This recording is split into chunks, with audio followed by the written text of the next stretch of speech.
Hello and welcome to all of you.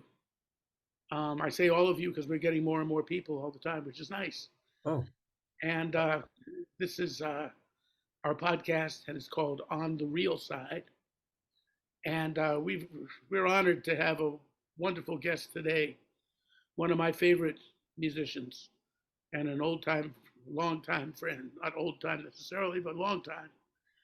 Mr. Jerry Bergonzi. Hi, Jerry. hi Bob. How you doing? I'm okay. Happy to Yeah, have you here. yeah.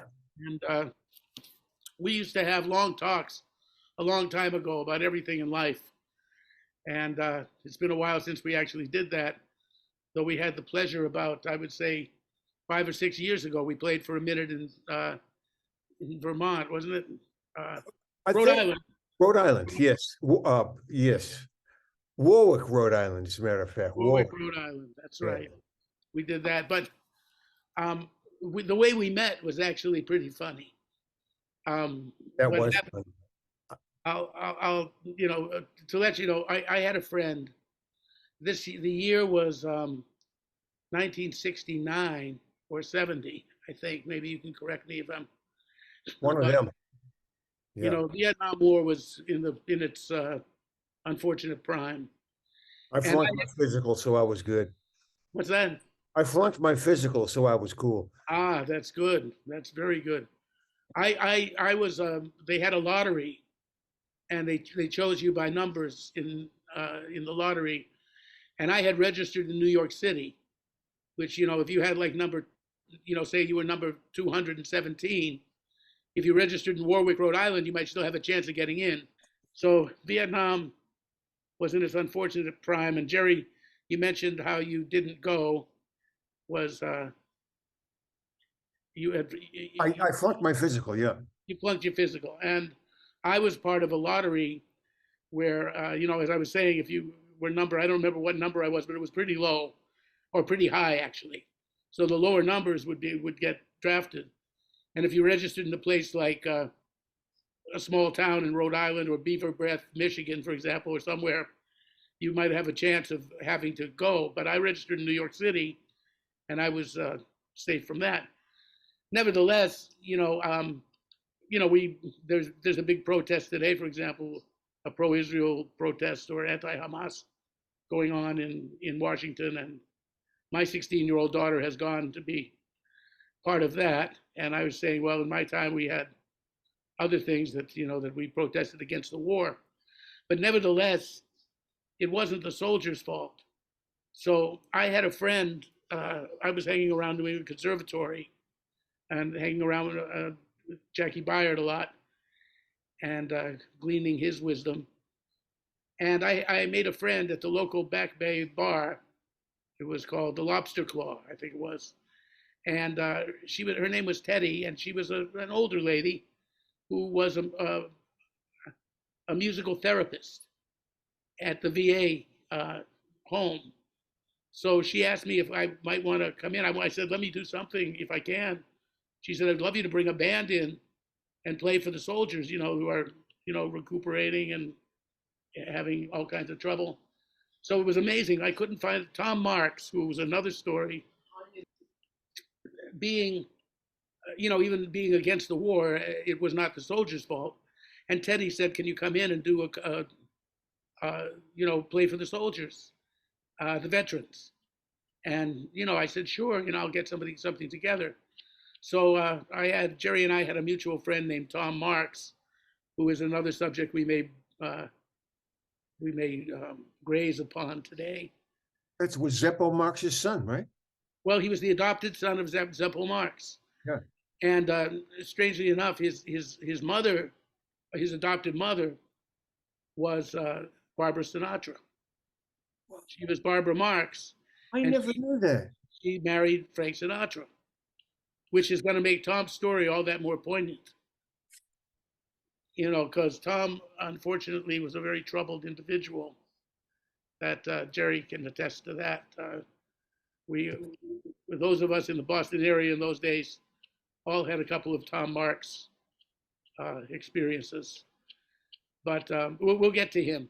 But first, how Jerry and I met was basically through Tom Marks. because we couldn't get a bass player to play. There were, George Mraz was busy, and Calvin Hill was busy, and then a couple of other bass players just said, I don't want to play for anybody that was involved with the war. I'm not playing for the soldiers. I'm not doing this. And I was telling the cats, you didn't have to. They didn't do it. They're the victims too. But anyway, finally, Tom, we said, it's either going to be you and me playing duets, drums, and saxophone. And Tom wasn't the easiest drummer to play with. We got to find a bass player. And Tom said, I know this one guy, and he plays a lot of instruments, and he's a really talented cat. And I think probably saxophone is actually his main instrument, but he plays good bass and good drums, good piano. He plays everything. Maybe he'll come in and he plays some electric bass, and we'll have a trio. So that's how I met, how Jerry and I met. We went down to the Veterans Hospital, and we played this concert, and Jerry played really nice bass. And, I had been playing, I was about, I think 17 or 18, been playing about 4 or 5 years. And in between, we took a little break, and Jerry said, is that a balanced action you've got there? He looked at my alto, and he said, yeah. I said, yeah. He said, can I try it? Or I said, I heard you're a saxophone player. Do you want to try it? One way or the other. Jerry picked up my horn and played light years ahead of where I was. That's not true. You were so far advanced. I did, but we're both learning, and I can't even imagine what I sounded like on electric bass at that point, but it's all good. Well, you sounded good to me, and we didn't, nobody tried to hurt us. The thing that gets me about this story is that I don't remember even playing for a military party or anything like that. To me, it was just a gig. I was playing with saxophone, drums, and bass, Right, and it was a hospital, though, because they were walking around. Nobody was in uniform except for hospital uniforms. They had the hospital gowns on, and it was mostly mental patients, actually. It was people with post-traumatic stress disorder and that type of thing. They were mostly that. And, they liked us, and I think we did a good thing. And but the funniest part was like hearing Jerry, who was playing the pretty good bass, but then he picked up a saxophone. He played very good saxophone and was far advanced. You were a few years older than me, but nevertheless, so then I started to try to hang out with him, and you were very warm, and I would call you, and sometimes we would practice a little bit, and we'd get together, and I didn't want to be too much of a pain in the neck because he was so much more ahead of me. I never thought that, but anyway, it's all good. But the story with Tom Marks, I guess we should, Tom lived in the worst part of Dorchester. Roxbury. Yes. Yeah, well, Roxbury is the worst part of Dorchester, isn't it? Okay, I didn't know Roxbury was part of Dorchester. Okay. No, it isn't. But, it was a rough neighborhood. He lived in. Very rough. You wouldn't want to be walking there at night. No, not at all. Though I'll tell you, at night we had wonderful barbecues all along the street there, and during the summer, people would be, sitting on their porches drinking beer. It was probably a pretty much all black neighborhood. Tom and Cecile, his wife, were probably the only white people within several block radius. And I was often over there because Tom had this beautiful Webcore tape recorder. For those of you who were never around before cassettes, or even weren't even around for cassettes, these were very big machines, but reel to reel. And they recorded very well. And, Tom would have these sessions at his house. And I think you made a few of them. Oh, I made many of them. Yeah, that's what I mean. You were on many of them. That's where we really kind of got to know each other, because I was practically living at Tom's house. I was, on my own and kind of spending a lot of nights over at Tom's. And, around you could play any hour. So sometimes, remember, around 1 o'clock in the morning, you'd show up, and George Mraz would show up, and Peter Donald, and, and Abercrombie there, Gene Perla, Jan Hammer. John Abercrombie, that's right. And the thing was, Tom was a drummer, and he would play a few tunes, and then other drummers would kind of politely I think Don Elias, maybe. Yeah. Don Elias, yes, he was sometimes there.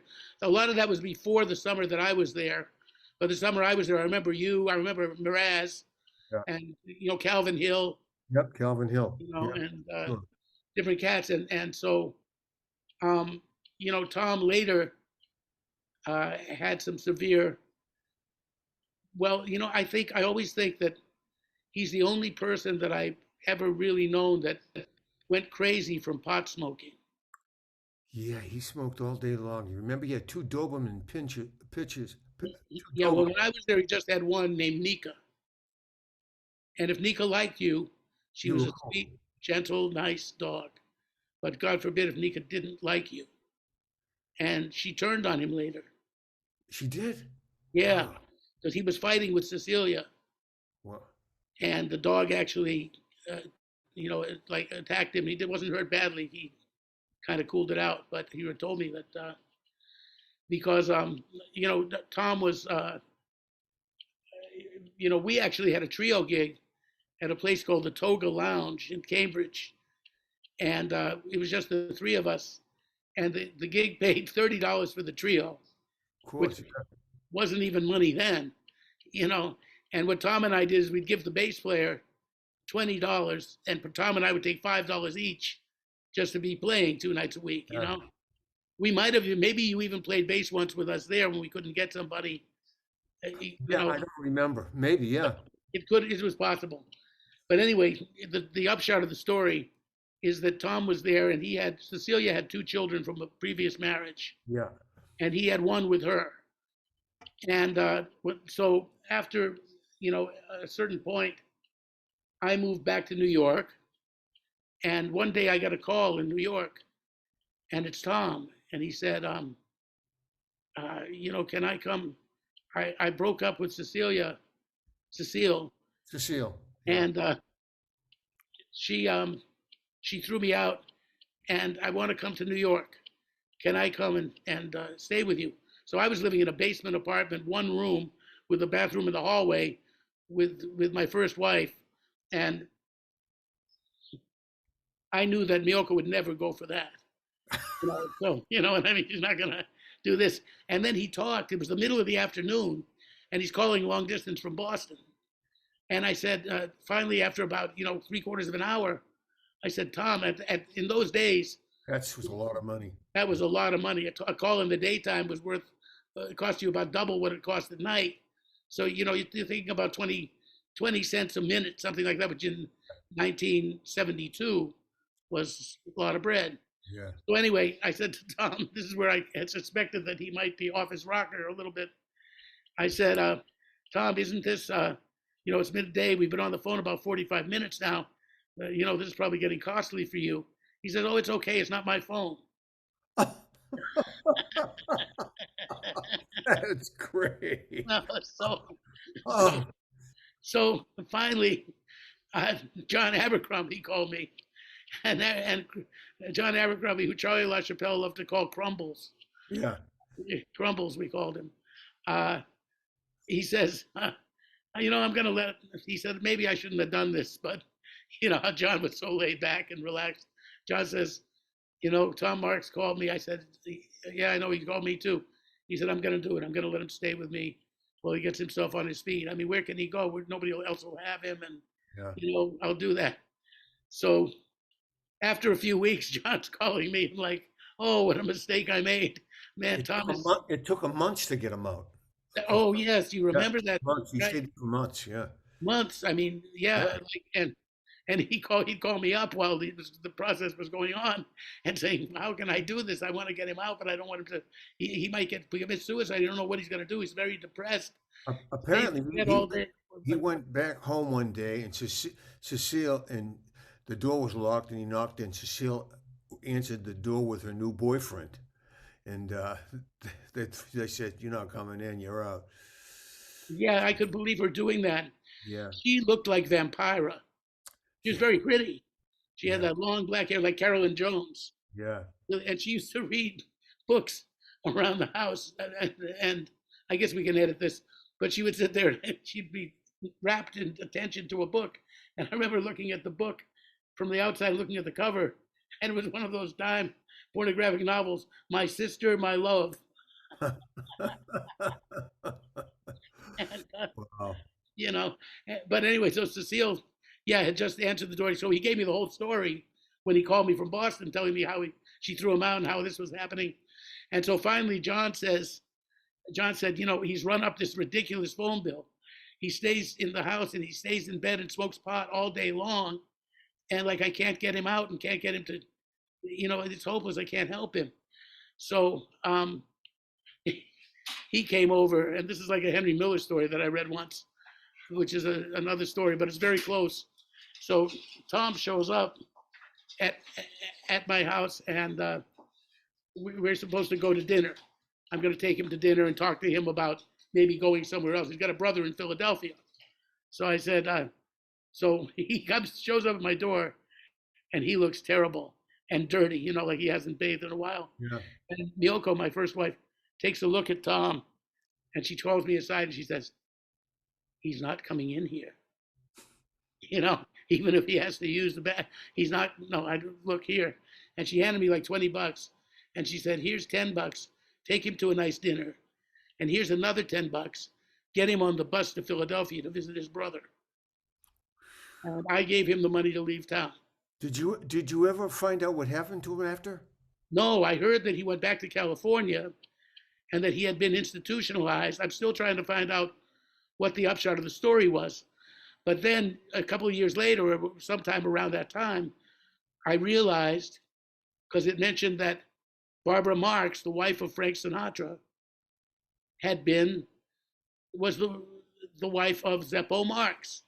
And of course, putting it together, I knew that, his uncles, people got to imagine that Tom grew up with his uncles being Groucho, Harpo, and Chico. Told me that the only time he got to see his father Zeppo would be at dinner time, and they'd all have to be wearing tuxedos. Could you imagine? They had to wear tuxedos at dinner? Yeah. I think I remember him telling me. Some weird stuff like that. I said, wow, what an upbringing. Talk about strict. Yeah, it was really nuts. And then, but imagine, the thing was funny. He's a drummer, and his mother marries Frank Sinatra. So had he played a little bit better, imagine the career he may have had. He would have never replaced Irv Cotler that Frank's. Irv Cotler was, yeah.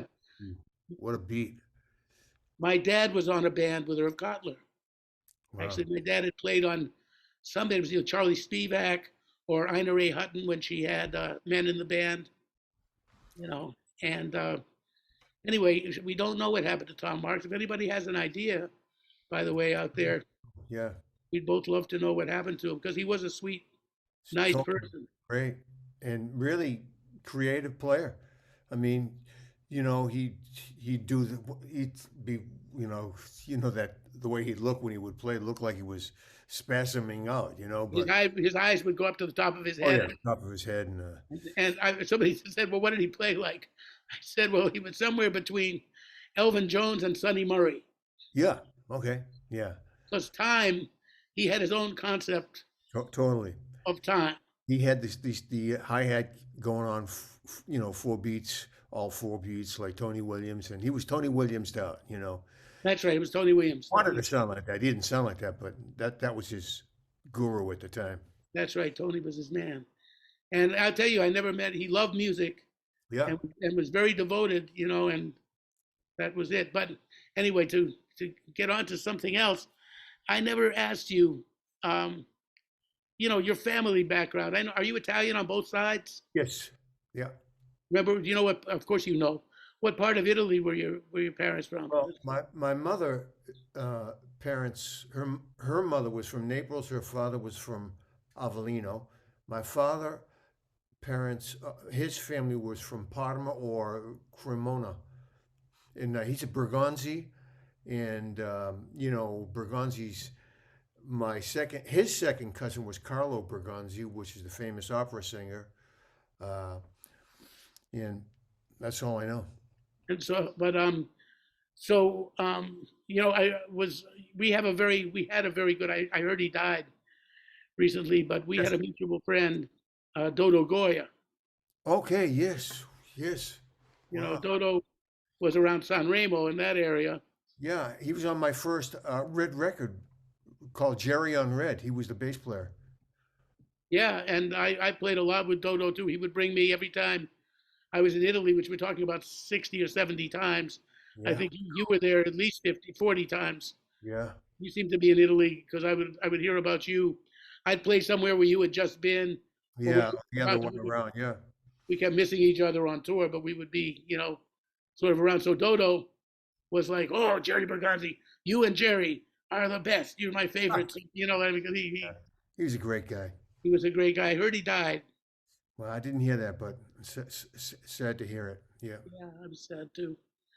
So now I'll get back. We'll get back to your family and all that. But I was thinking, as far as traveling and touring and that kind of thing. You're one of the people that's sort of almost like Ira Sullivan in the sense that he didn't really travel a whole lot. He stayed in Miami and developed, enough work around Miami not to have to leave it. And for when he went out with Red Rodney for a while, he was traveling with that. But really for the better part of a half a century, Ira was associated with being in Florida, even though he had come from Chicago originally.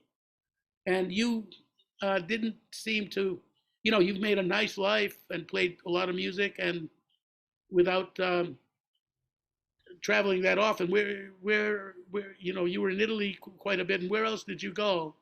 Well, the skin all over Europe, uh, Russia, Rostov on Don, where the troops are going to Ukraine from there now, in Moscow, and all over the Scandinavian countries, Germany. I can't think of a place I haven't been in Europe, in Eastern Wow, Europe. that's Yeah, I've been on the road about 120 days a year for the last since 1989. There was a short spell where I wasn't traveling when I first got off with Brubeck in 1981, 82, 83, 84, 85, 86. And then when I went to Italy first, and that's how everything opened up for me. yeah. I loved Italy. That was my. I would go to if even though all the countries had their good Yeah, aspects, but if it was a choice of going to Germany, which was fine, or Italy for a little less money, I'd yeah. go to Italy because it was just so much fun. Uh, didn't you play with Chet Baker in Italy? I went everywhere in Europe except Italy with Chet, Okay. and we had an argument before he went to Italy, and I kind of quit, and then I rejoined him the next week in Belgium, Oh, and wow. That's and fun. Chet said to me, you know, you should have come to Italy with me. You Huh. shouldn't have argued with me because I'm a national hero in Italy. It's true they have a club named Chet Baker. So, Yeah, in Bologna. yeah. And well, when he was in jail in Italy, they had these like marching outside the jail with picket signs, "Free Chet Baker," like Angela Davis or something. Wow. And Ira Sullivan said to him one time, he said, "Chet, it must have been terrible, 9 months in a jail in Bergamo, in Italy. You know, 9 months in an Italian prison must have been really unpleasant." Chet said, "No, Ira, not really. I learned how to play chess and how to speak Italian Wow. So he was clean for 9 months? in jail." I mean, I don't know what dirty things went on in jail, Yeah, but yeah, technically yeah, he was uh, he was clean, and for a while he was clean. At other times, because he was on the methadone program, and then when he started touring Europe, there was no real methadone program, yeah. but there was Jacques Pelzer and a few other pharmacists and doctor friends of his that would help him out. And then there was your local neighborhood heroin dealer, you know, that was uh, that was always there. But your family. So you had the uncle that was an opera singer, and Yeah, and but my parents didn't play music, and my brothers and sisters don't play music. It was just me. I made all the noise. I made up for everybody, you know. I'm sure you did. And Were you the oldest, middle, youngest? my brother was 11 months older, and I have two sisters, one who's 3 years younger and one who's 6 years younger. And I had a step uncle who lived one flight up in an apartment building, and he played. His name was Sparky Tomasetti. He played bass, trombone, and guitar. So my brother decided he was going to play bass, and he bought a bass from him, an upright. That's how I learned how to play bass, because he played it for a week and then quit. So I Uh, had an upright, so I'm playing that, but it was too much for me to, ruffle my fingers to play it all. Especially at that time with no pickups and all that, oof, rough. yeah, well, when was did you start out on accordion or something? Because I Oh no, know. I started out in clarinet and Right. then saxophone. But was a funny story that you mentioned that we played in this hospital. You said it was a psychiatric. When I was in the eighth grade, I was in this little group. I was playing lead alto in it called the Stardusters, and Joe Sinatra, Frank Sinatra's cousin, used to write arrangements for it. And we played at McLean's, mental hospital. Right. The trumpet player's mother was a nurse there. We played there several times, and people would be dancing around in circles and all kinds of weird stuff. But it Yeah. made me Well, realize it's not the first time I played in a. And have you one played time, when I first moved to New York, I was playing at all the prisons, the tombs. I was playing Sing Sing, all these prisons with Michael Chuden's band. Yeah, strange gigs. Yeah, That was saxophone though. McLean's Hospital. One thing it's well known among musicians for too was the rehab program. Okay. Joe Hunt got clean Okay. at McLean. McLean's, Yeah. and Jimmy Mosher Okay. also. It saved his life because he was. Remember, we were all worried about Jimmy Yeah. for a while. It was his drinking got very serious, and we actually Joe Hunt, Charlie LaChapelle, and I made him go to McLean's. That was Jimmy Mosher. For those of you that don't know him, was a really wonderful alto player, and there's a couple of Buddy Rich records with him on it, and he made a couple records of his own. But I thought he was like one of the. He was a teacher of mine, and you know, I was thinking though, yeah. So you did a mental at the prison. Well, yeah. Well, yeah. The prison tour. When I first moved to New York, I was working at the Mercer Arts Center and with Michael Chuden, Sam Burtis, Chip White on drums, Harvey S on bass, and yeah, we did this tour Oh, of Harvey, yes, yeah. prisons. And I remember when we played the tunes, we played for all murderers, and kind of a different audience. Yeah, I mean, the old joke is you played for a captive audience, right? I mean, that was Oh, there you go. the rim shot. It must have been a really captive audience. I did a very similar type of tour once with a pianist in New York named David Lam. And David Lam was a wonderful musician. His mother was Dorothy Fields, who wrote the lyrics to songs like "The Way You Look Tonight" and many songs. Yeah. But he had a tour of mental institutions, Wow. so we got to play. It was about a 10-day tour. I was telling somebody about that this morning. It was a 10-day tour of mental institutions, and so Harvey's got this machine now. Harvey S. Yeah. He's got a thing where you can home record. Yes. So we're thinking of doing something with Oh, you should. Yeah.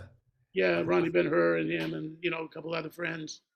And hey, you should come down and do it. He just did one. I did one with him, and yeah, it was called. It came out on Savant. It's called Extra Extra. Which is a title tune. It's a blues with two extra bars. Oh, that's good. Yeah, I did a chart of time on my some changes for time on my hands, Yeah. and I added a giant steps turnaround. at the end of, so, and time on my hands to do it, bombs and nothing but love for F, A flat, D flat, E, Yeah. A, and then I went to A seventh, A flat, G, G Yeah. flat, back to F. But you end up with two extra bars. So you Yes. really have time on your hands. Yes. There you go. And so we did these mental institutions. And the thing was, after, if you day 10 days and 7 days you're playing institutions, you start to feel that you live in an institution. After a while, you're kind of a full-time, your life is mental institutions. And the thing you do incidentally is play music. Yeah. And, we went to I think the thing that's interesting in New York, I mean, there's a big range of types of mental institutions, like a state institution, which they had one in Brooklyn, was at that time you could smoke anywhere. So I'd smoke. And I remember putting my cigarette butt out on the floor and kicking it.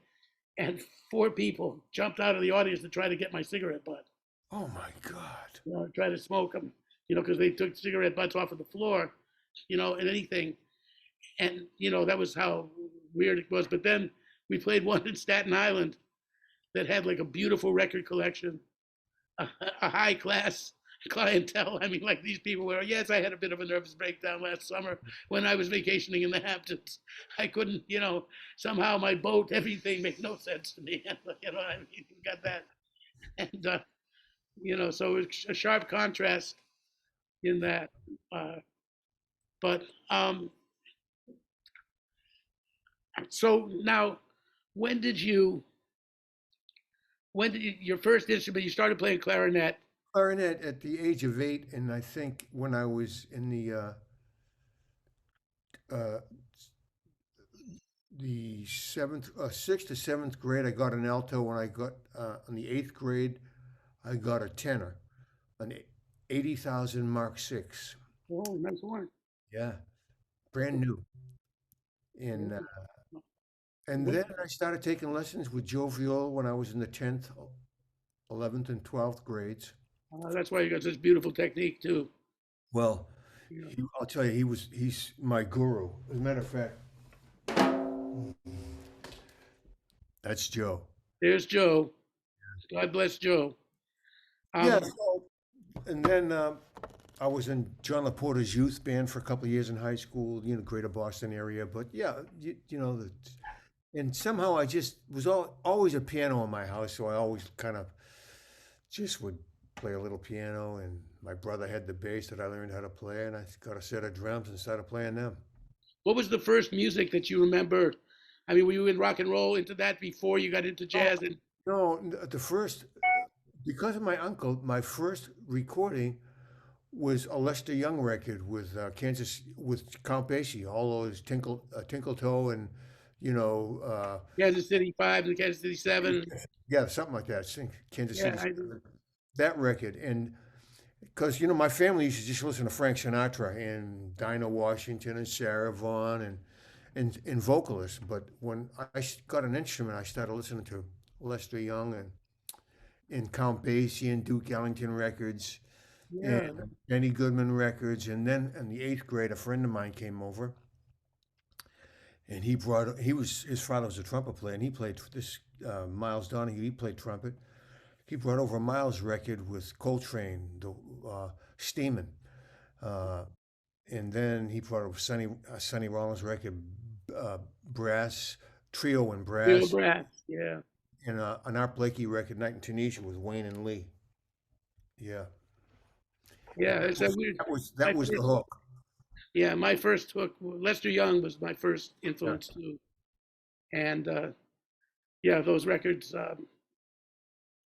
all of those, way down yonder in New Orleans, and I yeah, got rhythm with three little words, all that stuff is da da da da da do did that stuff. And yeah, so that was the trajectory. And yeah, Joe Viola was such a beautiful cat. oh, I used to go and talk to him. Sometimes when I was teaching at Berkeley, I taught 3 semesters at Berkeley, and I'd go down and just see what he was doing. If he was between classes, we just talk, and I talk saxophone with him and ask him questions and do this. And I'll never forget one time I had a gig at Sandy's in Beverly on the 5th of July. So it was like the Monday following the 4th of July weekend. Wow. And the whole night we played for 4 people. My Uncle Carl and my Aunt Dorothy came in from Marblehead, and Joe Viola and his wife stayed the whole night. And Wife's name was Alice or something like that? Yeah. Alice, they stayed. And, Yeah. and Yeah. Joe was he used to come out and when, listen to music all the time. He was a real supporter of all the players in Boston. Yeah. yeah, he was. And any saxophone players out there, there's a whole series of etudes and exercises that Joe wrote. He was very prolific. Incredible. And as is Jerry Bergonzi, by the way. Jerry's got a whole bunch of books, and I'm not really big on jazz education books as a rule, and I think neither is Jerry, and that's probably why he wrote these things. That I mean, I've actually perused your books pretty seriously, just looking for things that I might be able to give. Well, you won't understand them. It's not because of me. It's because of my wife, who's a piano player but majored in English in college. So she could, I can't even complete a sentence, but she put it in the English language, and you can understand what I'm trying to say. Oh, that's beautiful. How long have you been together? We got married in 1989, and I think we met in 86. A few years. And children? 2. I have a 32-year-old son and a 29-year-old daughter. Yeah, I didn't know that about you. Yeah. Isn't that funny? As well as we kind of know each other. That's why I like doing this podcast. That's great. Because when you play music together, you don't generally sit down and say, by the way, do you have kids? It's just not what you're talking about on that, But oh, that's beautiful. It's another perspective on you. That's interesting. Now one thing, if we just to go into the jazz education thing for a second, one of Jerry's concepts are very, as I said, they're clearly articulated, both by his wife with her prose, but also in the musical exercises that Jerry gives you to do. And I find one thing that's been very useful to tell my students that has helped quite a few of them. Among the many concepts that Jerry deals with is he has a thing called editing. And, the way I understand it, but I'm going to let Jerry explain it, is that the whole world is a continuum of eighth notes. And by leaving some out, you'll find phrases and rhythms and things just in the way you judiciously edit yourself. So I'm going to let Jerry talk about that for a second and give us a little demonstration we talked about, if you wouldn't mind. All right, I'm going to go get my saxophone. I'll be right back. Take me 2 seconds. Sounds good. So as we were saying, Jerry's going to give a little example and talk a little bit about this concept of editing. So basically, I could play, well, you said a continuum of eighth notes. I was talking to someone recently, and he said, well, there's a continuum of 16th notes, it could be 36. And he was talking about funk grooves, but I'm thinking about jazz. We're all trying to get our eighth note stuffs together. So if I just play some simple, this is not even lines. I'm just going to play like.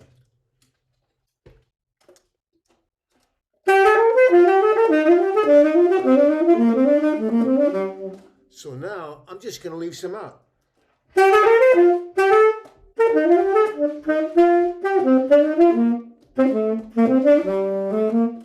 So I'm just leaving some on. If I'm playing like some all eighth notes.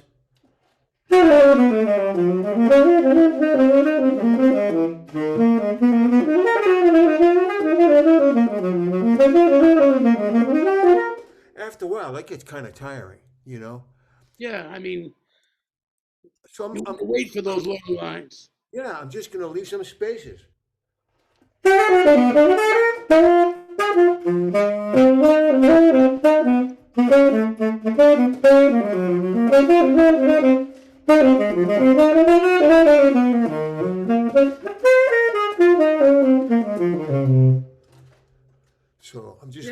bases, putting a little rhythm in there. It could be the same notes.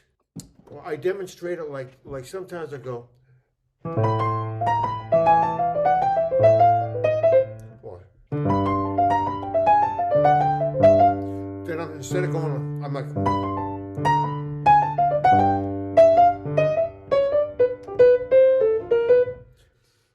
I'm calling it rhythmizing. Rhythmizing it. That's a nice Yeah, way to put it. rhythmizing. Yeah, just taking some things and just putting some rhythms to it. I can remember like transcribing. Say, I'm going to transcribe this Sonny Rollins solo. I'm going to get some nice hip bass note lines. There weren't any. There were just melodies.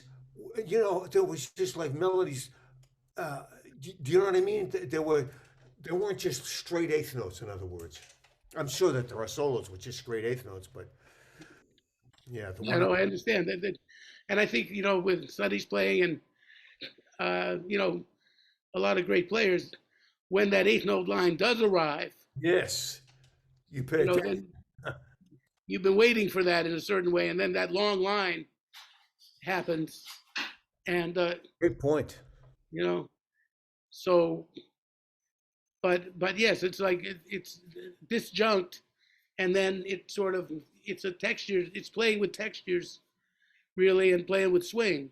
Yeah, But I think that the point that you make with the editing that I like so much is that a lot of the propulsion of the swing comes from not what you play, but like the editing from what you're not playing. not play. Yeah, And there's that's what nothing gives it wrong with it. that little It's space. rhythmic propulsion, which is beautiful. There's I was wondering also, going back to Boston and your upbringing. You mentioned Joe Viola. So we were talking. You said the John Laporta youth band, and he was quite a force around Berkeley. He was, talk about like he'd tell you what he thought. If you were playing too much, too little, not making the changes, he would tell you immediately. I remember going to the bathroom at Berkeley, and there's the graffiti on the toilet stall, and somebody had written "John Laporta lives," and somebody under it had written "That's too bad." Oh, that's terrible. Oh, I never met the man. oh, he was great. Just great. Because he was,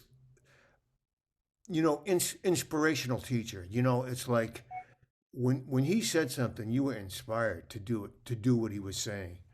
He wasn't drab at all.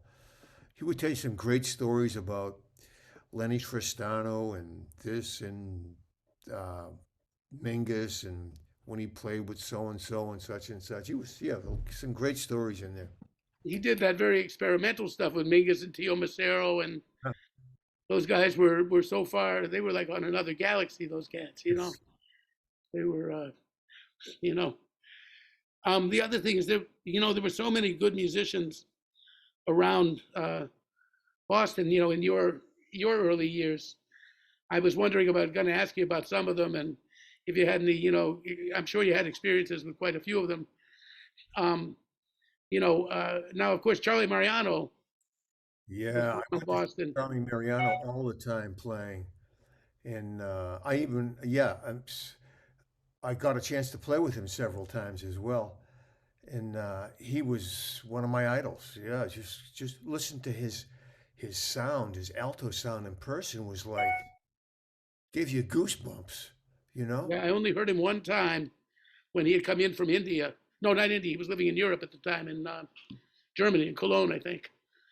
But he came to New York Yeah. and played a gig at Sweet Basil. Mike Knock brought him in, and he Okay. was sitting cross-legged on the floor in like a lotus position at Sweet Basil. He brought a pillow, and, and he's playing bebop, sitting, a half lotus, a full lotus, and I got to hear the sound though in person, and it was quite a sound. And so, I'll tell you my little story of him, because he was such a relaxed, mellow cat. I was at a party with real New York breakfast at Tiffany's kind of party. I mean, it was Mike Knock had this loft, and he was married to this Brazilian girl at the time, and there was some serious, I guess, serious bread involved in this loft. It was beautiful, and Yeah. it was a real Christmas party. There were so many people in this place. There must have been over 100 people in this medium-sized loft, and Charlie Mariano was one of the guests. Yeah. And so Mike brought me over. I said, "Oh man, I got to meet Charlie," and I was so excited because I was and still am like a huge fan of his. So Charlie was wearing this white Nehru type suit, you know, very hip, beautiful silk or rayon, whatever it was, but lovely material and just impeccable. And so I got him in the corner and we're talking and I'm asking him, all the questions I've always wanted saved up for 20 years to ask him. And, not just what reads, but about life and women and music, the kind of things that we talk about here. So, so I'm drinking a glass of red wine. And while I'm talking to him, somebody bumps into me. And the glass of red wine goes all over Charlie's white outfit.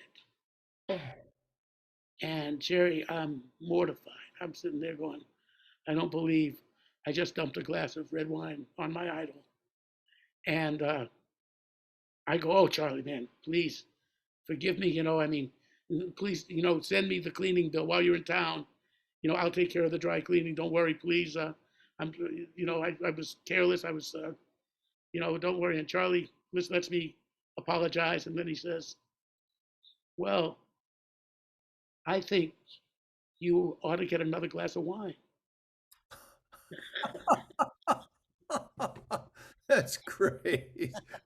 Wow, there you go. That's thinking ahead. Yeah. And I love this guy right then. It was like, Wow, amazing. wow, what a beautiful cat. So did he tell you stuff? Did you ever get any, or you just got advice through listening, through osmosis? Well, I would go to listen to him all the time, and I even transcribed a recording. I transcribed a couple of his solos, and you know, we would go to Tommy Walters, who had a recording studio, and and uh, and do some playing up there. And it was just a learning experience. Charlie Mariano was a master. Would you record with him? Did you ever? The way he could play time was so loose and almost like speeding up and slowing down, and he had his own way of doing it. He was like, I know he's coming from Charlie Parker in that language as everybody was, but he did it in his way, and it was unique. And he Yeah. had like a real strong feeling for blues. Yes, he did. He, yeah, and he was, I think he brought a level of understanding to Mingus's music that was, Yes, I that mean, was imagine very unique. and You then know, and, get those big band records on Impulse that he's playing alto on that, but he's killing on yeah, those. Celia, Yeah, that's a hell of a tour de force. yeah. And so did you guys ever record together No, no. when you played with It him at was, all? yeah, I was a student. Uh, Yeah, well, I was a student of you, but we did make a few uh, tapes together that I wish we had. There was one tape we made when you with first came to New York Madison's, right? at Jimmy Madison's house. Jimmy had the recording studio in house, Yeah, and Jimmy would be dashing from the drums to the control booth and yeah. back and forth, and it was you and me and Harvey S. uh, and Masuo, I think was on some of that. Harold Danko sometimes played too, I think. yes. But One time I did it up there with Tom Harrell, played. Oh, he used to record everybody. I went up there one time that Grossman was playing with Tom Harrell, I think. Yeah, it was. I went yeah, up there for the I first should time. ask Jimmy if he has any of that. I'm sure he saved it. He squirreled it away somewhere. He's got all that. I still, excuse me, remember the tunes we played that day. It's funny. I remember we played "What Is This Thing Called Love," Okay, I don't remember. Yeah, and we played. It may have been a line you had on "What Is This Thing Called Love," could be. and then we played "Just Friends," just as just friends. And then you wrote this line on Get Happy. That was a really nice line. We played that together. And it's so funny. It's like 40 years later. You remember, you have a good memory, man. I don't remember any of that. Wow. Yeah, well, it affected me strongly, because one thing about your playing, at that time, I was hanging out with Lee Konitz a lot, and not imitating Lee, but understanding. I felt one aspect, and still do. Also, playing with Chet Baker was a similar thing. We played a lot of counterpoint, and I felt that was one area that the beboppers didn't really go into too deeply. You don't hear too much counterpoint. You hear some beautiful things on Bird's ballads where Miles, at the very end, Miles is playing a melody type of thing, and Bird is playing these beautiful little things behind him, like on Out of Nowhere and the ballads, But you don't hear like people at a medium tempo playing counterpoint together. And you could do that. A lot of the cats that came out of,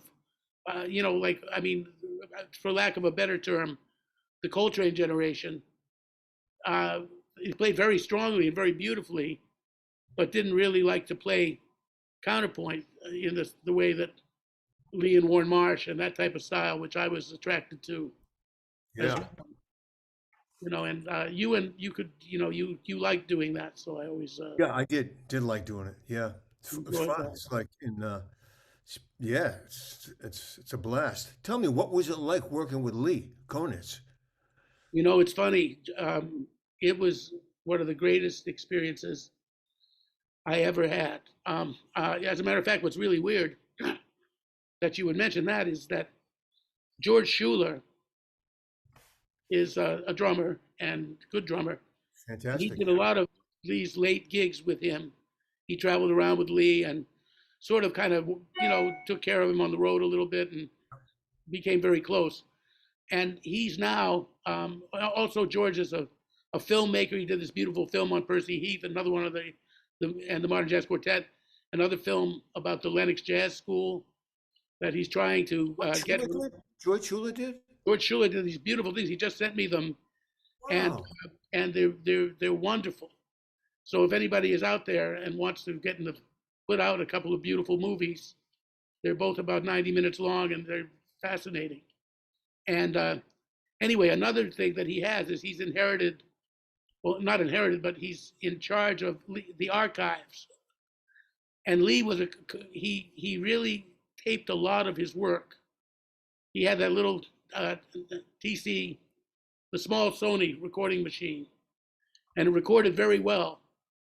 So among the things he's found, Lee left over 1,200 cassettes.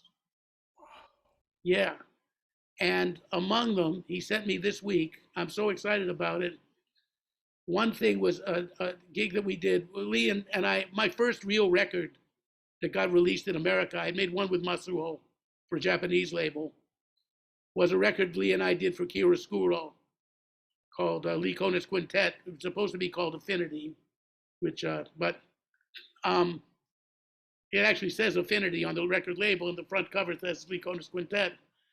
And I think Hank O'Neill of Chiaroscuro didn't like me very much because the liner notes are all about Hank buying a Lee Konitz record in his youth. And the cover of the record, he took a bunch of pictures of Lee and I together in Central Park, and the picture that made it to the cover was Lee with his dog, Jingo. Jingo Weinhardt, Oh, his actual name. oh, wow. And Lee said people would say, "Is that Bob Mover?" Jingo. But anyway, George, there was a week before we did our record, we had played at Sweet Basil with a really nice band, Jimmy Lovelace, Michael Moore, and Benny Aronoff. Great rhythm section. And there's a whole set of our quintet. And then he sent me 2 duet concerts. Lee and I played at Harvard University in '82, which was later after that. And also, we did a thing at the Museum of Fine Arts in Montreal. All of this was like 1977. And I used to go to Lee's house several times a week and just play duets with him. Wow. And he said, we got to have a blend. And, it was very important. We would play the melody just when I fall in love, very straight, and just try to sound like one cat, Wow. So that was very, very good. And just not to harp on that, but since you asked, I mean, I don't really like to listen to myself, though I like to listen to myself a little bit more as I get older, mostly for the people I'm playing with who are mostly not here anymore.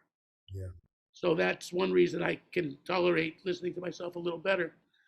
But these particular things I more than tolerate. I mean, I said, wow, we really hit something. We were doing something that I didn't hear anybody else doing. So, so that was, it was so inspiring to play with him. It was just, That's great. but People one should know day, about that. Yeah, I mean, you're talking about, like, imagine Lee Conant's coming up in the era of Charlie Parker and coming up with something his own, a completely different language and way of doing it. I mean, it's right.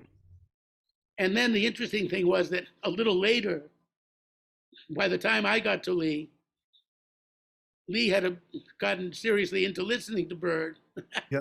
and had Wow. started to incorporate some Charlie Parker in his playing. Interesting. Yeah. So when I came along and there was so much Bird in me, but yet I was copying Lee in my own way too, I Yeah. was, that I think we found this happy medium because Lee, the one thing about Lee is he was always changing. There's the Lee Conant at Harvard Square early period story. Well, there's the Tristano and the Birth of the Cool, and then there's the kind of early '50s Lee. Then there's Motion Lee, which is the reason I hitchhiked from Florida to meet him in New York. I didn't actually hitchhike, but I got a ride Yeah. to the university.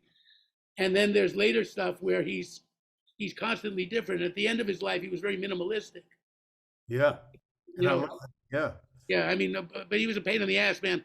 Everybody played too many notes. Yes. I loved it. It's like About 10 years ago, he did a master class at NEC, New England Conservatory, and he had the three top ensembles. And he said, okay, here are the rules. Everybody gets one chorus and no double time. And you have to quote the melody. So nobody quoted the melody. So the next day, he said, okay, we're not soloing today. We're just playing the melody.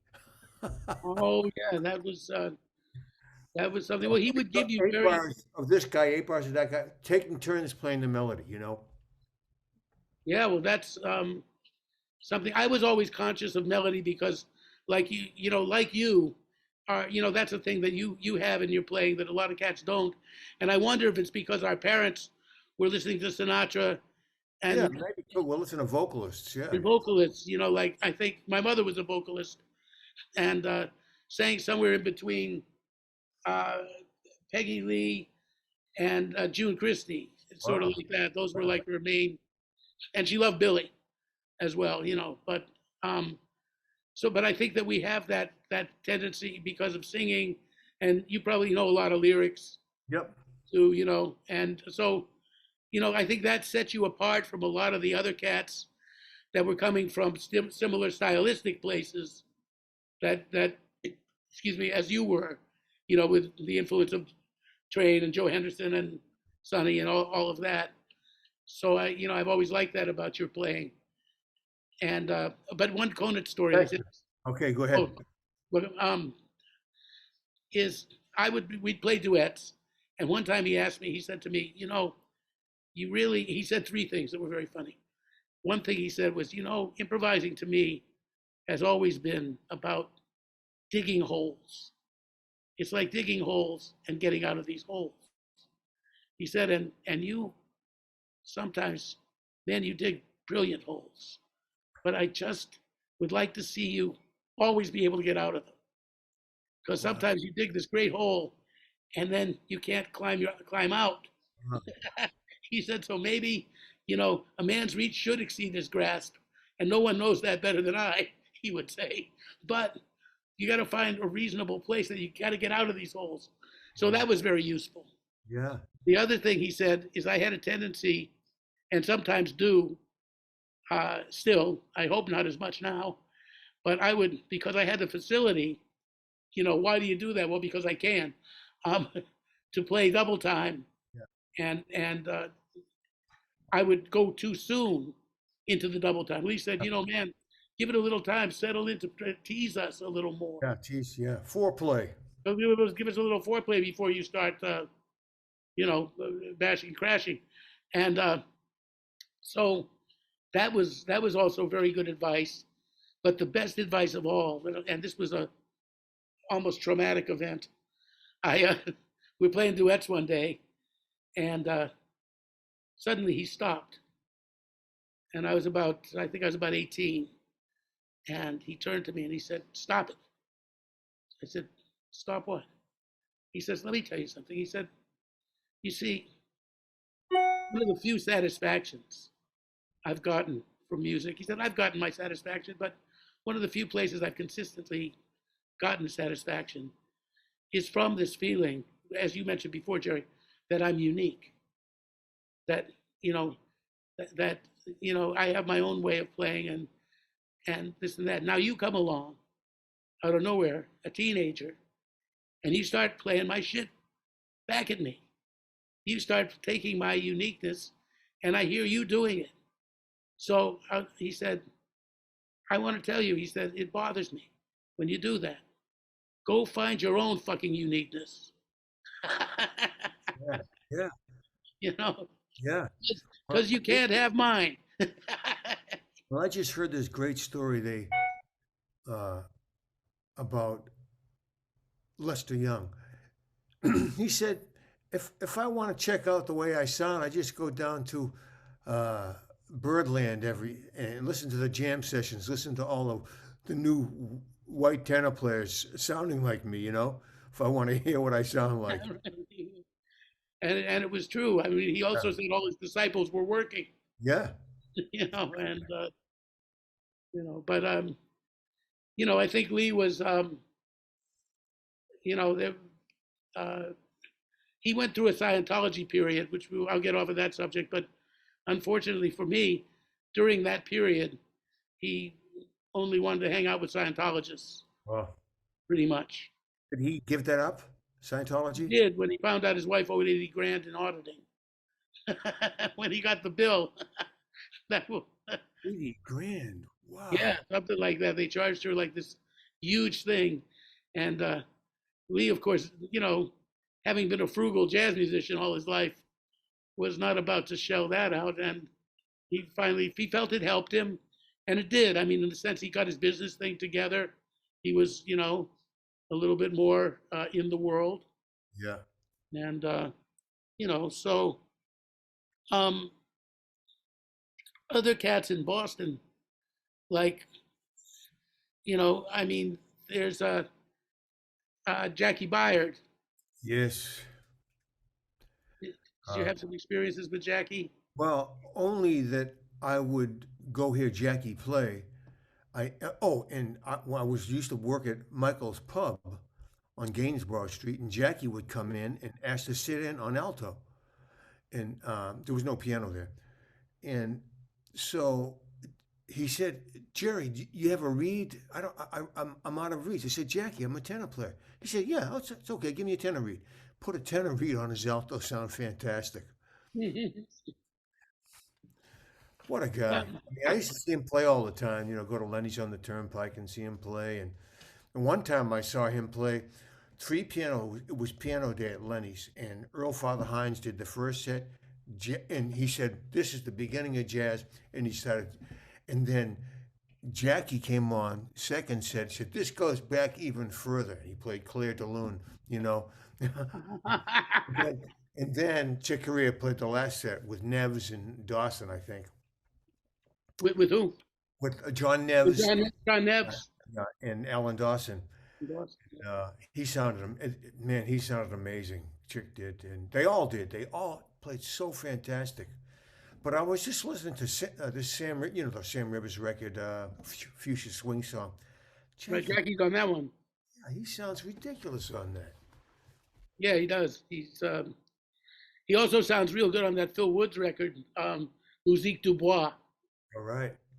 With, I think, Richard Davis and Alan Dawson as well. And I mean, did you hear him with Joe Farrell at the Lenny's band Yes, you know that they play Broadway. Oh yeah, Kills it. Yeah. yeah. And Joe Farrell. Now that Mike Brecker and I used to go and hear Joe Farrell, and people don't know that's sort of a secret influence on Mike because Yeah. every time we heard Joe, we would just be knocked out by Joe. And I think a lot of cats, you know, just people don't think of him, unfortunately, as of the status that. But he was neck and neck with Joe Henderson for a while. I thought they were, and Eddie Daniels was playing real good at that time too. Amazing. Well, he always plays real good, Oh, yeah. but I'm saying, He hasn't stopped. yeah, no, no, not at all. But as a tenor player, he hadn't Oh, he's yeah. made his name focus the clarinet at that point. So, but uh, that was I never got to hear that band live with Jackie and Joe Farrell and Dawson and Well, I didn't hear it live. I only heard that record. just that record, yeah, I because I didn't hear wanted him to, live. but I didn't hear that being live. No. yeah, but that was and then there were some guys around Boston. Of course, there's there was Muzzy, there was Ray Ray Santini. Santisi, Yeah. who was another cat that was kind of underrated. Yeah. I mean, every time Stan Getz would come to town, he'd use Ray Santisi, and Dexter played when Dexter came at the Playboy Club. It was John Neves, Ray Santisi, and Joe Hunt. Oh, nice rhythm section. Yeah. Yeah, John Neves is also. I found out. That record Stan Getz did called Focus. Yes. John is the bass player on that. He is. I Yeah, didn't with know Roy that. Hayes. I didn't know that, but I was just informed Wow. of that. And there's a record that came out recently also of Getz at the Village Gate, and it's really nice. It's in the I think late '60s, Stan, right around the time the Bossa Nova came out, and they just released it last year because, of course, record companies being what they are, they didn't want uh, a jazz record Yeah. to interfere with his Bossa Nova records because they were selling so Absolutely. well. Could ruin his career. Yeah, right. It could ruin his career. Yeah, So, but then it was nice to hear John Neves, who Yeah. also had a wonderful piano player brother, Paul Neves, and they Yeah. were, I was talking to Hal Galper, and Hal said, because he played with Neves, he said Neves didn't even know what key he was in. And really, he was a totally ear player, which is understandable. But I mean, he said they were playing a blues, and they said, "Well, let's play a blues in this key." He said, "Well, play the note," and he played the note, and then he was cool. ah, yeah. Well, I don't remember him. He played in my bands for a while too. I had a Michael's Pub gig as a while. That was just the place. You weren't the guy that took the door off the hinges, were you? No, I'd no. heard that somebody, because you played for the door, and they said that somebody one night, the business was so bad that at the end the guy's there with the screwdriver and Wait for the Michael, door. They're going to take the door. yeah, Wow. he said to play for the door, so I'm going to take the door because I didn't make any money. Oh my God. And Jimmy Mosher was, I thought a very, he was like he took Charlie's thing and I think kind of did his own thing with it. Yes, exactly. And of course, Bird and Charlie and had his own thing. And yeah, what? And of course, he played all that time with Paul Fontaine, Paul Fontaine. Thank you. they were freaking frack. Those two guys were like joined at the hip. Yeah, they had a big band together too. That was Yeah. quite a good big band. And then there was Mick Goodrick, who Mick Goodrick. He just passed away a little while ago. I know, and you must have gotten to play with him quite a bit. Oh, I had a band with him, Combrio, and he used he used to call it the Jerry Garbanzo and the Con Carney Band. That sounds like him. No, he was sensational. And he's one of those guys that just like being in the background. He wouldn't play long solos. He wouldn't play loud. He wanted to sit in the back of the band somewhere, kind of hiding out. Just one of those guys that did not want the spotlight at all. Yeah, I had somebody tell me once, Mick likes to play behind the drums. Yeah, yeah, You know, he was amazing. he was a funny cat too, man. He could. One time we had this gig at some university around in New Hampshire, a college, and on the way over, he hardly said a word. It was like I didn't know if he was mad at me or what he was thinking about, but he was totally quiet. And my girlfriend at the time was driving us to the gig and everything. And then we played this gig, and it was a nice concert. We played well. Everybody sounded good. In fact, Chet Baker liked to listen to that tape I had of it, and I thought it should be a record. And then one day it got caught. It was a cassette, and the spools, you know how the tape runs out of the cassette. Yeah. So it got destroyed by the tape machine. Wow. But nevertheless, on the way back, Nick just started to talk, and what he said was so funny that we had to take the car and park the car on the side of the road because she was laughing too hard. That the car started to wobble because he just had us in stitches. Oh, yeah, he was amazing. And you know, because it was such a contrast. And you know, now that brings us to like, you know, spiritually too. Mick had a lot of things that he was into. Like Yeah, one week he was into numerology, and I yeah, talked to him on the phone, and and he explained the reason that numerology was a really good thing to check out, and algorithms and all this kind of thing, yeah, and yeah, algorithms, yeah. right, all that. So I went and got the book, and then I talked to him about 10 days, 2 weeks later, and I said, you know, Nick, I was reading this book, and I think what you meant, the points you mentioned, they're very interesting in that. He said, oh, I'm not into that anymore. I've moved on to such and such. Oh man, it was something. Yeah. And you know, that brings me to want to ask you. You and I have had quite a well, especially years ago. We had some talks about spirituality and things like Yogananda, Yeah. and you know, the nature of the universe, and you know, so I was wondering, you know, what spiritual, you know, pursuits have you like kind of what's been your spiritual journey, you know, like yoga, meditation, what practices of Yeah. any do you I, do? I meditate. It's called a light meditation. I channel light in my through my chakras and things like that, and I send it back to the source and just you know, I'm always reading Zen books and things like that, and it's in spiritual things, not religious. You know, look at where the world is today with religion. How many wars have started? So I'm into like the high, just being here now, be here now. Yeah, that's Present tense, right here. Uh, that's my practice. so yeah, it's not. I guess I'm very similar to that. And did you ever do any psychotherapy? No, No, never. no, I didn't think you would. You know, but which you don't seem to have needed that. well, I probably need it. But what I am into, I used to teach it is astrology, and I'm totally into like I look at where the planets are every day, and to see the influences.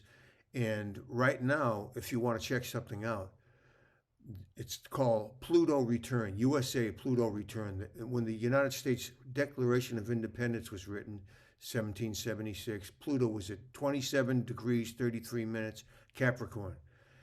In 248 years, it has an orb of 8 years about, you know, Donald Trump brought it on, or before that, and it's the Pluto rules death, destruction. What? I'm sorry.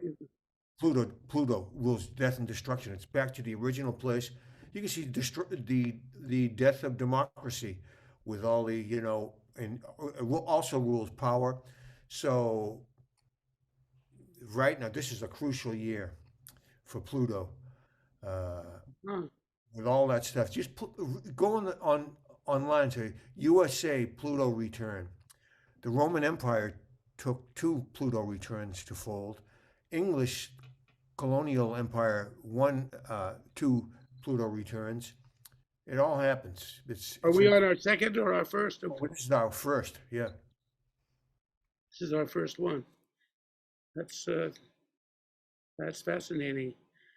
I mean, I remember where you had a way of convincing me one time when we were at your place in Queens when you were living in New York. I've told you the story, but you had that electric piano and we were playing this stuff. We would show each other stuff on piano and comp for each other and do that kind of stuff. We would practice together, Yeah. and somehow the piano just didn't work, and it worked the night before, and we tried to figure out why doesn't it work, and you said, "Wait a minute, let's give it. You're a strong cat. I'm a strong cat. Let's put our collective energy Yeah. to make this thing work." And we sat there like for about 15 minutes just standing over the piano thinking that we were going to get it to work. Of course it didn't, but I love the fact that you thought it might. I love the fact that I thought it might too. Yeah. Oh my goodness. Yeah. So how long, by the way, when we drove, I believe that it was you, me, and Harvey S. who actually drove to New York. You guys were coming to live in New York, and you were going to take an apartment together. Well, he moved before I did in that apartment. I moved down like 2 months later. Regal Right. Park. Do you remember? Did we drive together? We could have, Did he come up and pick you up and then take me? no, I had a car at that time. I had You had a car. Maverick. Yeah. So I think I drove with you, Okay. and I was coming down to live with my first wife, and you were coming down to live with Harvey S. Yeah. And yeah, and we drove down. I remember that somehow we were together doing that. And then you moved into this place in Queens. And how long did you actually stay in New York at that time? Well, I lived there for a year, maybe 8 months, and then I moved to right on 6th Avenue uh, with, man, the trombone player. He played with Duke. Art Yes. Barron. Art Barron. Art Barron, of course. Yeah, Art Barron. he was on so this place, this loft was $150 a month, 75 for him, 75 me. You could play 24/7. That's the good news. He was never there. It was just he was always on the road. It had a toilet. That was it. That was it. So No, sorry. It had a sink, no toilet. So I used to go, upstairs to Bill Washer's place and use his toilet, or a restaurant every day, or excuse me, I'd piss out the back window. It was, that's just the way it was. The shower was broken, the toilet was broken, there was no kitchen. And then I lived there for 6 months. Then I got a girlfriend. We moved around the corner on 28th Street. I had a hot plate, a mini fridge, and a toilet and a shower. I thought I was in heaven. I said, I kind of, that was yeah. It was the New York way at that time. I mean, I lived in a basement apartment on McDougal Street, and it had the shower and the toilet were in the hallway with my other neighbor who shared the basement. He had the back part of the basement, and we had the front part of the basement, which had the window. Yeah. And unfortunately, the bums would come in, and it was a little bit hidden from the main street. So when they needed to defecate, there was often at my front door left. I had to keep a shovel. Oh my God. Yeah, a shovel in a plastic bag, because it's one thing when dogs do it, but this was humans. Yeah. And and it was just something. We also had a rat, and this was funny. This rat, I'd hear rats in the pipes scurrying back and forth, and this and that. And one night, my roommate is in the hall. He's got the shovel, and he's swinging the shovel around, trying to flatten the rat, and the rat gets away. So we were talking about it every day. This rat, he just was making more noise in the pipes, and you'd hear him running through the hall like he didn't care about it because he got away once or twice already. And one day, I opened my door. I'm walking into the pad. I take my key. I open the door, and the rat is there, and he doesn't even run. He stands there staring at me like, "Oh yeah, like, welcome home." Wow, what a And life, and you know? and then he ran. When he heard me scream, he ran. I screamed. I locked the door again and went to the bar down the street. My mother used to tell me because she grew up in the North End, and she'd have to go in the basement of the building to get her there was a barrel that they'd make wine. She'd go get her father some wine every night, and she'd be so afraid to open the door because it was always a rat in there or something. And this rat used to go into this pipe that was going into the wall, and the rat was getting so fat it couldn't fit in the pipe anymore. Yeah, that was speaking of rats and stuff, do you have pets? I had a cat that died 2 years ago, and I cried for 2 days. And I keep telling my wife, "Let's get another one." But That was it, I'm huh? working on it. And there's something I was going to ask you too. When you when in your teaching and stuff, do you stress singing or like the idea of ear training for people? Yeah, What's absolutely. what's your approach to that? Well, first of all, I have vocalists who study me as well, but I have people sing solos on changes for sure, and transcribing. And but NEC is big on ear training, so I don't have to worry about that. They have a great ear training department, and it's pretty happening. Yeah, The students are all. I tell them all they're all overqualified for the music business. They don't have to learn how to dumb it down and not be so talented. They might be successful. yeah. Do you have some favorites of the younger players on the scene? Well, have you heard Walter Smith? He's the head of uh, the saxophone department at Berkeley. He plays amazing. Um, yeah. I, People ask me, who's your favorite tenor player? And I tell them the last one I heard. You Really? know, they're all amazing. Everybody's got a voice to me. I just listen, sit there and listen to like you said, the soul of the person coming out, their sound, their vibe. They all have something. Everybody's got something. That's the Yeah, great. and I That's find the that great thing about this music. what makes it interesting, is like how you put together. I think part of becoming yourself is finding diverse influences Yes. and feeling how they would go together. Like in other words, I love Konitz, but I love Frank Strozier, Yeah. and somewhere there's a common ground in there, Yeah. and and that's in me, and you have done that too. I've heard diverse influences. Oh yeah. I have my influences. It's Sonny Rollins, John Coltrane, Wayne Shorter, and Joe Henderson, and then I go back to Dexter Gordon, Hank Mobley, Stanley Tarantine. I love them all. And Yeah. I've listened to exclusively to these guys. They're my heroes. Well, Mike Brecker and I, hung out, but you hung out with Mike too, I believe. Sure. You guys practiced together. Yes. He had that loft that used to be Liebman's loft, Yep. and we'd hang out sometimes for days there, And but Mike said that he found a thing by playing funk. He found a way that he could put together the Coltrane influence with King Curtis. Wow. And he said he played me some King Curtis. He said, "See, this is what I've been listening to lately." And he said, "And I think I'm finding my own thing." He said, especially when I'm playing these funk things, and it seems to be a commercial thing too that people would like, because Mike was no dummy, No. And Mike said, it's he said, I think by using these aspects of train and then making the King Curtis influence is something that everybody relates to. Yeah. Not everybody relates to late Coltrane or Giant Steps or Yeah. kind of thing, Exactly. but yet people can grasp the King Curtis thing. So I thought that was an interesting thing.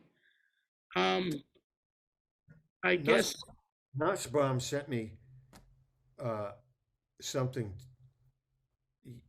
this morning, actually, and it's a Mel Lewis quote. Here it is. I found out that to really make money, you had to give up music. So I gave up money.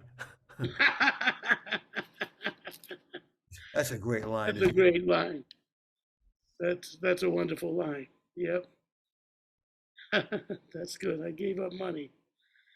Well, I guess that's true. I mean, you can't worship these. Your money's. I mean, it's good to have. Yeah, and And I think makes with life faith, easier, but life is short. You got to do what you love. yeah. I mean, just and it's funny because this whole idea of faith in a higher being Yeah, or life, the force of life. Because a few times when I was like a half step away from working at Burger King, because that's about the only other thing I'm qualified for. I don't even know if I'm qualified for that. Well, I think actually I wouldn't be qualified for that. That's a hard gig, man. Yeah, But I think the yeah, I phone would understand. ring and something would be, there'd be a little tour or, something that, you know, uh, Gives you some hope. would give me some hope. So I'm trying to think. I think we have, You've uh, done it. We've done it. We did a good job today.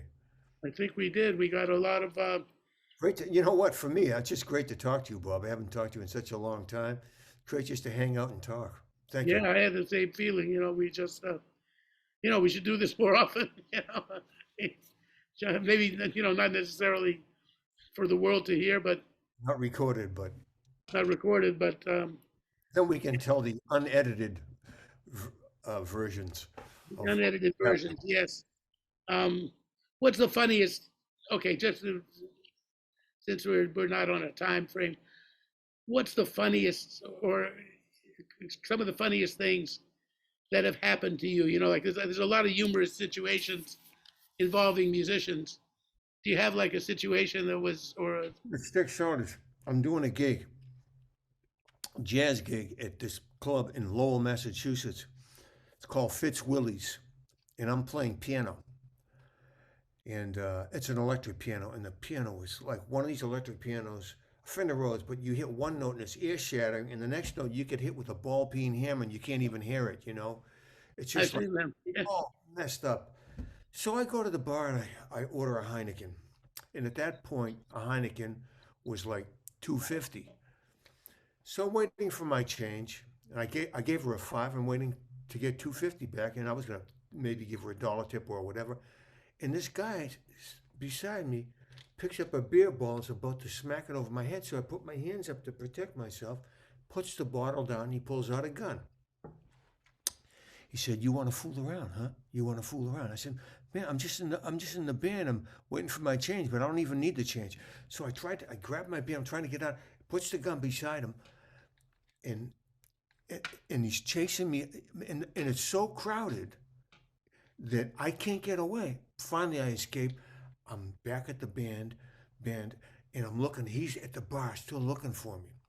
2 weeks go by, and the saxophone player in the gig called me and said, "Man, I got a gig at Fitzwillard's again." I said, "Great." So he said, "But it's an off night, and I can't play saxophone. Get a piano player." So I'm on saxophone now, and the place is very sparse. It's two big guys here, two big guys, all these huge guys, and I'm playing about two tunes in, and finally one of the big guys grabs a mic. He says, "Excuse me, is that the only music you know how to play?" And I said, "Yes, that's the only music I know how to play." He said, "You mean from the time you ever started playing till now, that's the only music you ever played?" Of course, I knew where this was going. I said, "That's correct. This is the only music we know how to play." "Well, it sucks," you know. So he went off. We packed up our things, got paid, and left. Otherwise, they were off-duty cops, and the guy who pulled the gun on me was a cop. They were just nuts. That's uh, that's the upshot of it. That's it. But Our to me, dear that's a funny policeman. story. Yeah, he wanted to call the police, and there he was. Yeah, there we go. Yeah. Well, it's been a pleasure. Um, uh, um, Gee, we covered quite a lot. Um, there, I mean, there's a lot of things we could keep going, but I Let's think save it for next time. we'll save it for next time. And you know, you've got a very nice band with Phil Yeah, it's great. Love it. on trumpet. Phil's name is Phil Phil Grenadier. Grenadier. That's right. And you know, I've heard a little bit of that. It sounds beautiful, and you just Thank keep you. growing Thank you. Thank and you, Bob. sounding great. Do you do any physical disciplines? Do you go to the gym, or do you? How do you stay in In physical in the shape? summer, I swim every day. Now I was at a club, but then COVID came and I stopped, I You know, didn't, I stopped going to the club. And now I have a treadmill in my basement. I've been doing that, but I've been thinking about doing something just to keep my, because you're looking great, you know, and you can see appreciate it. you look healthy, you know, which Oh, is I feel pretty good. yeah, so that's wonderful. So I would once again I want to thank you, and our guest has been the great Jerry Bergonzi, and Thanks, Bob. and if you enjoyed today's podcast, I'm going to turn it over to our producer, Jessy Kaiser, to tell you what you might do um, in support of our podcast and Bob Mover Jazz Ability in general. But we're going to say goodbye to Jerry and Goodbye. and let Jessy fill you in. Bye, On, Jesse. We'll see you later, Jerry. It was great having you. Thank you. Ciao, ciao. Bye bye. so this is Jessy Kaiser, our producer, and she's going to tell you or ask you what you need to do. So if you like this episode and you want to see more of them, give us a like or a thumbs up. And we also have a Patreon site where not only would we greatly appreciate your support for just say $5 a month, you also get many perks.